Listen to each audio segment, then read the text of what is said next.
his point firmly on the record.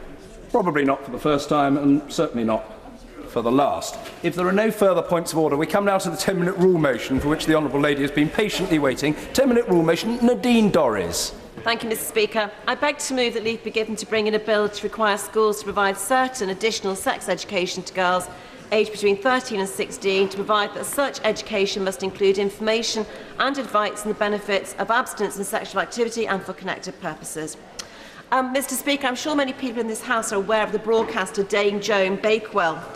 I always got the impression she was slightly on a separate political divide to myself. However, I was intrigued a year ago to read something that Dame Joan had written in the Radio Times and other newspapers, in which she said that Mary Whitehouse, who was the campaigner against declining moral standards on television, was right to fear that sexual liberation in the 1960s would damage society. Dame Joan Bakewell was a long-time fierce opponent of Mary Whitehouse, which is why what she said was very intriguing. But she's now changed her mind in terms of her opposition, saying that the freedom granted by the introduction of the pill had been abused, resulting in the sexualisation of young girls and the prevalence of pornography. Dame Joan said, "The Liberal mood back in the 60s was that sex was pleasurable and wholesome and shouldn't be seen as dirty or wicked. The pill allowed women to make choices for themselves. Of course, that meant making the risk of the wrong choice. But we all hoped that girls and women would grow to handle the new freedoms wisely. But then everything came to be about money. So now sex is about money too. Why else sexualise the clothes of little girls? Run TV channels dedicated to naked wives, and have sex magazines in shops edging out the serious stuff. And in fact, in some newsagents now, there are more sex magazines available than ever." She said, "Our society is saturated in sex." Now, that's a typical glib comment from the member opposite, from Tibble, who just doesn't understand, will oppose this. It would be interesting to see if they will oppose, a man will stand and oppose a bill which is about giving empowerment to young girls. She said, "Our society is saturated in sex. A typical prime time hour on TV contains 2.6 references to intercourse, 1.2 references to prostitution and rape, and 4.7 sexual innuendos."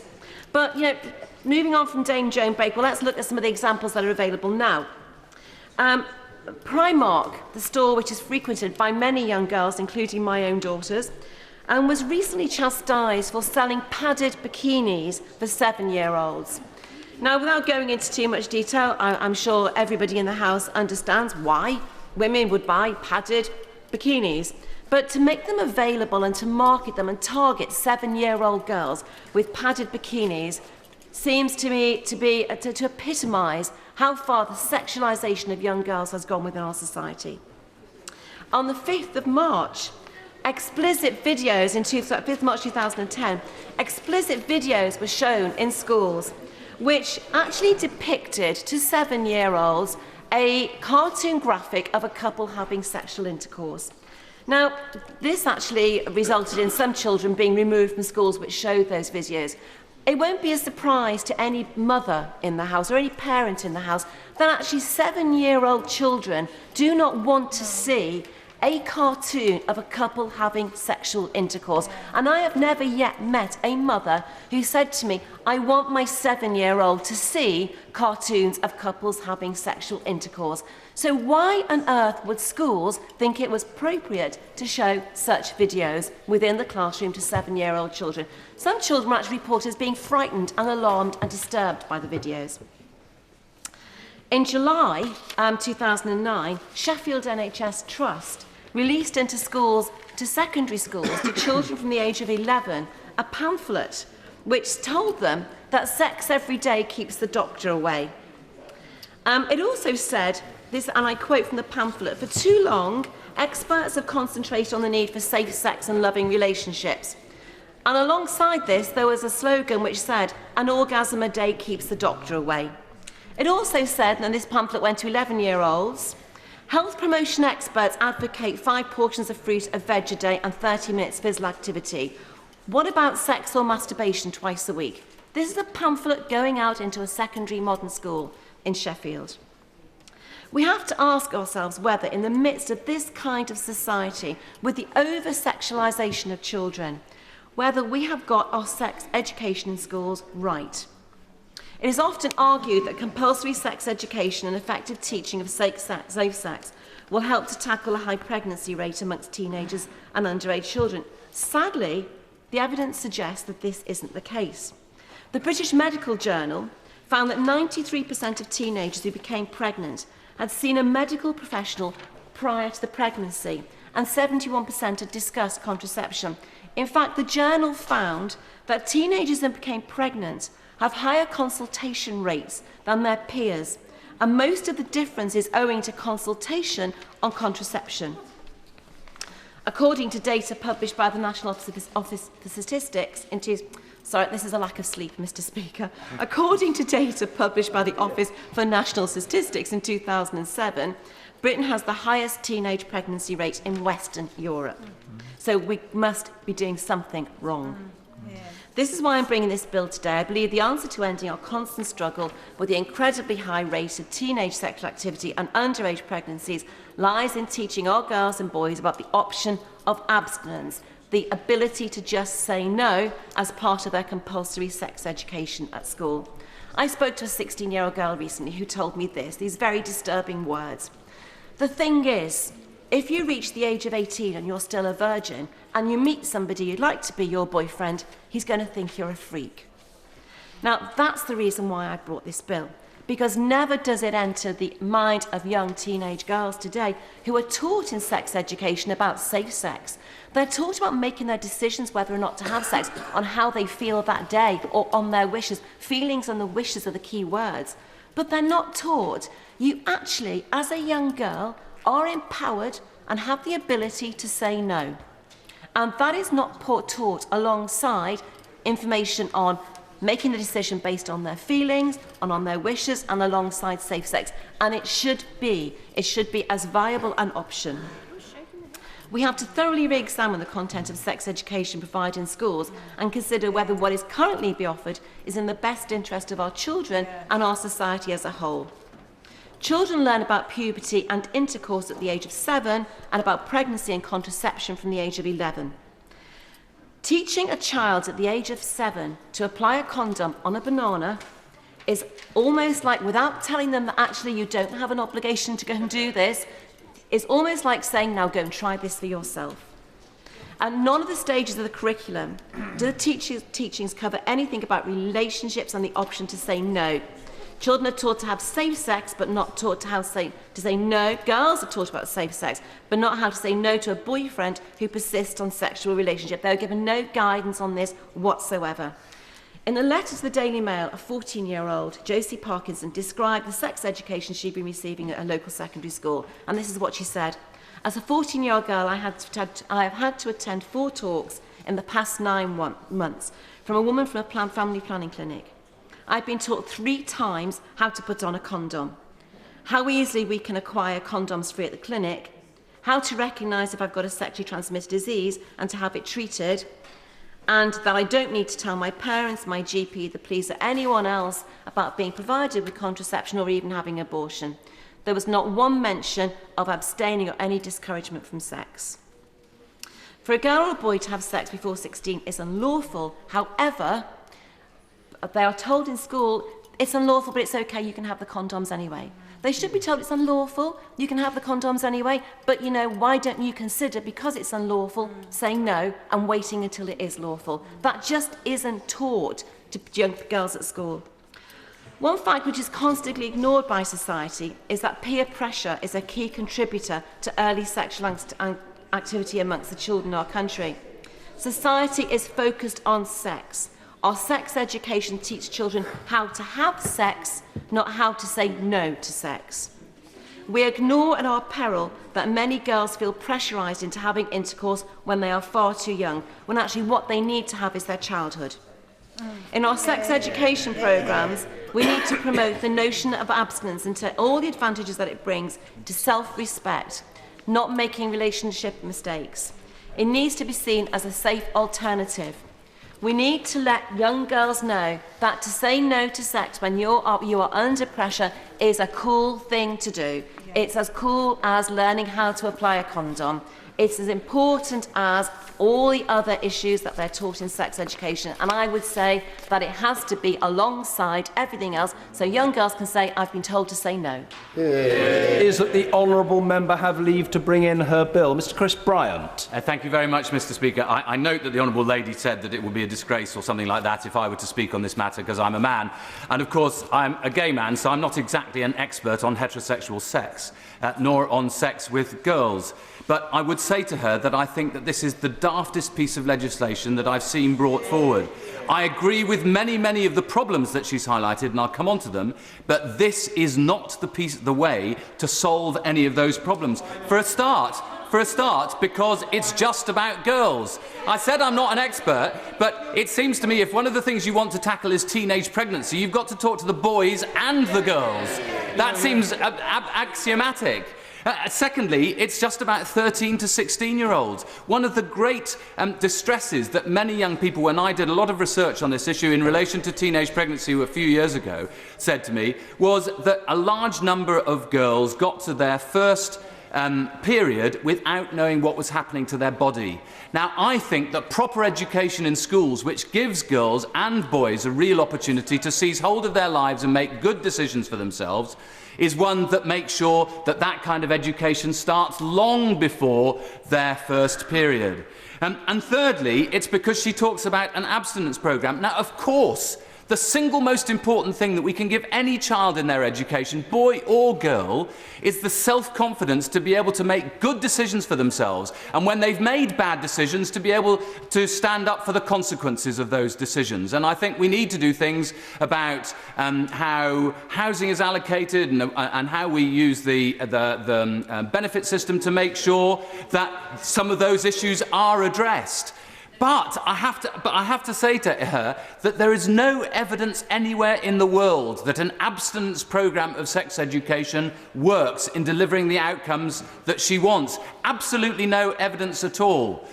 And the third thing is that she refers to sex education. Now, she just wants sex education. She referred to the matter of the number of youngsters who are told how to put a condom on a banana. I've never understood why putting a condom on a banana or a cucumber is of any use to anybody. But she's absolutely right in saying that if sex education is just about giving people, teaching them the mechanics of having sex, then it is effectively an advert. That's why what I want is, rather than the present legal situation where the only bit that is obligatory is sex education, in other words, the mechanics, and teaching them about sexually transmitted infections, rather than that, there should be proper sex and relationship education, which starts at an early enough age to make a real difference.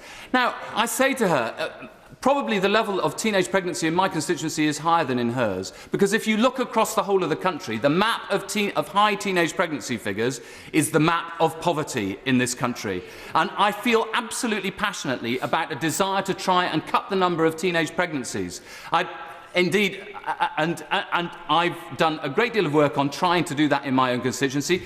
She referred to the statistics, which she's right to point out, which show that we have the highest rate in Europe. It's not just higher than anywhere else, it's 5 times higher than in Holland, 3 times higher than in France, and twice what it is in Germany. And yet, when you look at countries like Holland, France, and Germany, they have much better sex and relationship education in their schools, which starts at a much younger age and is much more explicit. And that's the difference.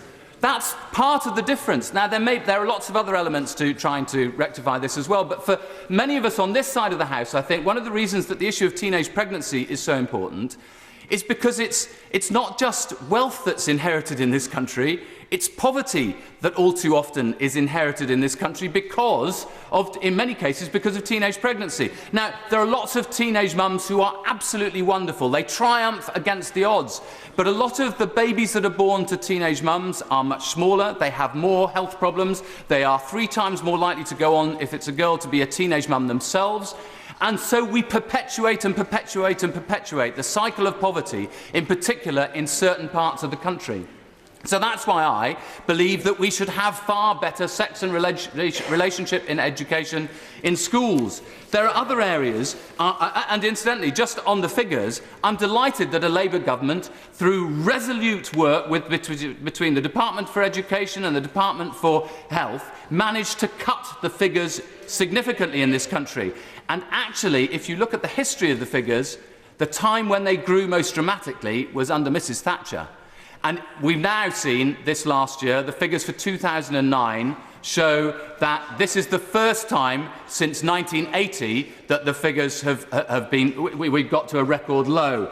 I'm not complacent about that at all, because I think there is a great deal more to do, and I have my own 10-minute rule bill, which is in the sort of charabanc situation, which is probably not likely to become, as unlikely to become legislation as the Honourable Ladies. But there are other associated problems which I think we need to address. The number of in-care is a shock and a disgrace, and it's risen dramatically. 65,000 in England. It's gone up from 3,000 to 5,000 in 6 years in Wales. And it's very difficult to find good care arrangements for many of those youngsters. The hospital admissions for self-harm, in particular amongst young girls, has risen by some 30% in Wales over the last few years. Yes, there are great things that we've achieved in recent years for young people. Drug use is down over the last decade. It's still at 7% of youngsters between the age of 16 and 24 have used a Class A drug. Drinking's down quite dramatically. Contrary to all that you'll read in the national newspapers, actually, the level of drinking amongst 15-year-olds has fallen quite dramatically. 58% of boys 10 years ago said that they drank alcohol. It's now 36%. Girls down from 54% to 30%. And members opposite say, what's that got to do with teenage pregnancy? Well, actually, every time I've talked to young people about teenage pregnancy, they've said, what happens is everybody has a great idea and a very strong set of moral principles at 6 o'clock in the evening when they've not had a drink, but by the time they're blotto at 11:30 at night, all those choices disappear out the window and they start taking much more risky decisions. That's why I think tackling drink and the consumption of alcohol by youngsters is just as important as every element of sex and relationship education. It also applies, some of those figures are specifically in relation to girls, but if you look at the number of suicides amongst young people, they've fallen over the last few years. It's always many more suicides are by young people are by men than by women, and those figures have fallen by a third over the last few years. Again, what I'd say to the Honourable Lady is the single most important thing we can give to any young person is a sense of their own worth.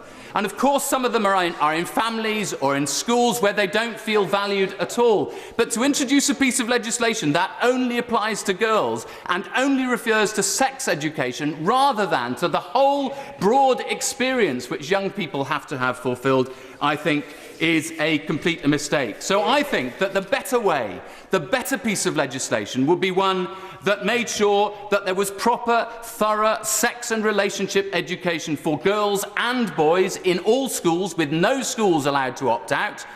Yes, if parents want to be able to opt out, that's fine. Yes, they should be able to draw up the curriculum, but schools shouldn't be able to opt out because, as Ofsted has pointed out, the provision of sex and relationship education in England is very, very patchy, and we are letting down far too many of our youngsters. It also means, because it's not a formal part of the curriculum, that many teachers are very frightened of doing this education, and the youngsters pick up that fear, and that's what informs some of the bad choices that they end up making.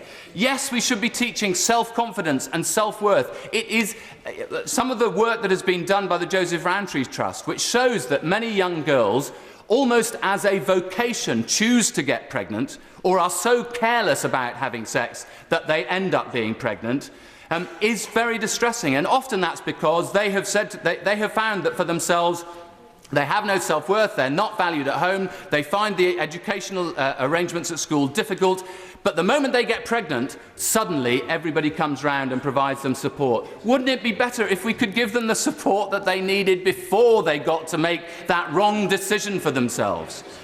So I believe that we should, in addition to that, we need to enhance the out-of-school activities. And I have a real worry that many local authorities in this country will be cutting the youth service because of the situation in relation to local authority grants. The youth service is often where a young girl or a young boy for the first time in life has a positive role model that isn't just an authority role model in school. And that's why I think it's such an important part of changing all of this. And finally, Mr. Speaker, the only thing I'd add is that, sadly, for many youngsters, they only get 10 minutes of sex education in all their life. They don't get proper sex and relationship education. They have less time than we've had to debate this issue today. Order. The question is that the honourable member have leave to bring in her bill. As many as are of that opinion say aye. Aye. Of the contrary, no. No. Aye. Division. Clear the lobbies.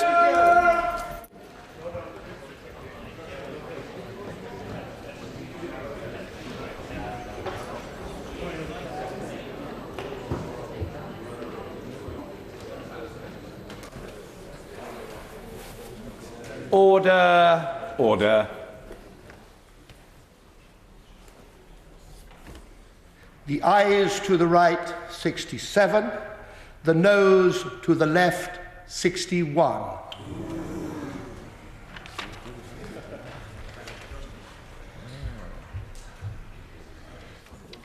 The ayes to the right, 67. The noes to the left, 61. So the ayes have it. The ayes have it.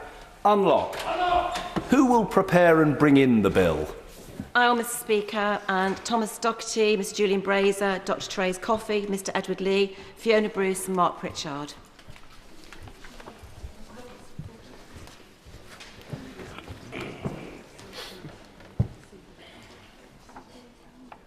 Nadine Dorries.